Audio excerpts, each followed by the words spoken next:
Hello, మిమ్మల్ని అడిగేది పచ్చి చేపలు మంచివా, ఎండు చేపలు మంచివా? ఒకవేళ ఈ డౌట్ మీకుంటే ఇది వినండి. జనరల్ గా అన్ని నాన్ వెజ్ ఫుడ్స్ లో హెల్త్ కి బెస్ట్ ఏంటి అని అడిగితే ఎవరైనా సరే చేపలు అనే చెబుతారు. ఎందుకంటే అవి నిజంగా చాలా చాలా హెల్త్ బెనిఫిట్స్ ఇస్తుంటాయి. ఇక ఇండియాలో దాదాపు 90% మంది పచ్చి చేపలే తింటారు. 10% మాత్రమే ఎండు చేపలు తింటారు. రెండింటికి తేడా ఏంటంటే ఎండు చేపలు ఎక్కువ కాలం నిల్వ ఉంటాయి, అలాగే రుచి కూడా మారవు. కానీ హెల్త్ పరంగా చూస్తే మాత్రం 1 కేజీ పచ్చి చేపలు తింటే 200 గ్రాముల ప్రోటీన్ లభిస్తే, అదే కేజీ ఎండు చేపలు తింటే 600 గ్రాముల ప్రోటీన్ లభిస్తుంది.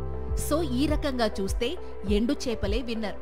మెయిన్ రీజన్ ఏంటంటే పచ్చి చేపల్లో నీటి శాతం ఎక్కువగా ఉంటుంది, అదే ఎండు చేపలలో అయితే చాలా తక్కువగా ఉంటుంది. ఇంకా ఎండు చేపల్లో ఒమేగా 3 కొవ్వు ఆమ్లాలు, చాలా రకాల విటమిన్లు, ఇంకా జింక్, మెగ్నీషియం లాంటి పోషకాలన్నీ ఎక్కువే ఉంటాయి. సో కంపేర్ చేస్తే ఎండు చేపలే బెటర్. ఇదంతా పక్కన పెడితే ఏ చేపలు తిన్నా సరే మీకు హెల్త్ బెనిఫిట్స్ అయితే వస్తాయి. సో ఫిష్ తినడం అలవాటు చేసుకోండి, మీరు హెల్దీగా ఉంటారు.